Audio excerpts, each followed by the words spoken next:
بەمەبەستی تیشخستنە سەر گیر و گرفتەکان و دۆزینەوەی ڕێگەچارە لا بواری بەرەو پێشبردنی پیشەسازی لە هەرێمی کوردستان پەیمانگای ئەمریکی کوردی بە هاوکاری کۆمپانیای فابیا بۆ بەرهەمێنانی کارتۆن یەکەمین کۆنفرانسی پەرەپێدانی کەرتی پیشەسازی لە هەولێر بەست.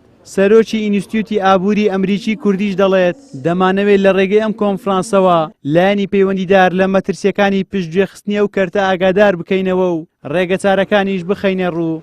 لەم دیدارانە ئێمە هەوڵەدەنەوە ئەو لایەنانە کۆکەینەوە کە پەیوەستن بۆ سێکتەرەوە بۆ نمونە ئەمڕۆ لە پیشەسازی هەموو ئەو لایەنانەی کە پەیوەندیان هەیە بە کەرتی پیشەسازی لە هەرێمی کوردستان لە لایەنی حکومی و هەروە لە پرایڤێت سێکتەر کۆیان دەکەینەوە بۆ ئەوەی باسی ئەو با بڵێن گرفتانە بکرێت کە لە کەرتی پیشەسازی هەن یەکێک لە پەناڵەکان زیاتر باسی گرفتەکانەکە پەناڵەکەی تر باسی چارە کە حکوومەت تا ئێستا کە چی کردووە چی بکرێ باشترە بۆ زیاتر چارەسەرکردنی گرنگە کوردستان بتوانێت بەدیلێکی تری هەبێ بۆ بازاڕەکەی بەدیلەکەی تریشی دەبێت بەدیلێکی ناوخۆی بێ خۆی پشت بەخۆی ببەستێ بەس پشت بە وڵاتانی دەرەوە نەبەستێ.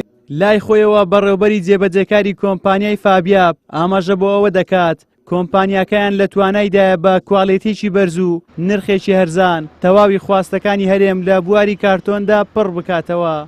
ئێمە چاوەڕوانەکەین لە چەند ساڵێکی کورتی داهاتووە توانای ئینتاجکردنی کارتۆنی ئێمە بۆ نزیکی 7,000 تەن بەرز بێتەوە.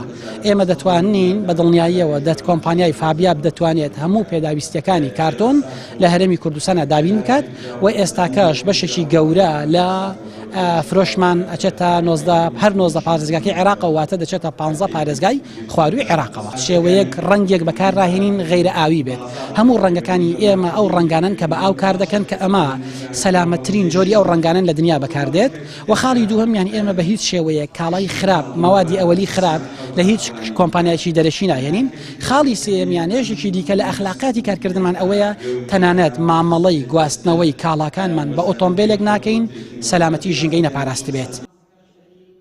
هەر لەو چوارچێوەیەدا وتەبێژی یەکێتی و بەرهێنەرانی کوردستانیش دەڵێت جێگای سەرسوڕمانە تا ئێستا هەرێمی کوردستان کاڵای سەرەتاییش لە دەرەوە هاوردە دەکات. ئاماژە بۆ ئەوەش دەکات دوای سەپاندنی سزا ئابووریەکانی ئەمریکا بەسەر ئێراندا هەرێمی کوردستانیش زەرمەند دەبێت. ئەمەش پێویستی پشتبەستن بە کەرتی پیشەسازی ناوخۆ زیاتر دەکات. کە زەرمەنی یەکەمە بێت لە دوای کۆماری ئیسلامی ئێران بەهۆی ئەو گەماروانەی کە ئاخرێتە سەر کۆماری ئیسلامی ئێران چونکە ئێران هەندێک لەو ماددانەی کە ساڵانە ئێمە اعتیمادمان کردوتە سەر بەکاربەرین بۆ زیاتر لە سەدان جۆر خواردن و خۆراک و واروەها بەرهەمی تر کە ڕۆژانە بەکارێنین بەداخەوانێ ئێران لەبەری خۆی لەمە دو ئەکتیفای ذاتی نابێ ئەو بەرهەمانە هەمی قەدەغاکە بۆ کوردستان.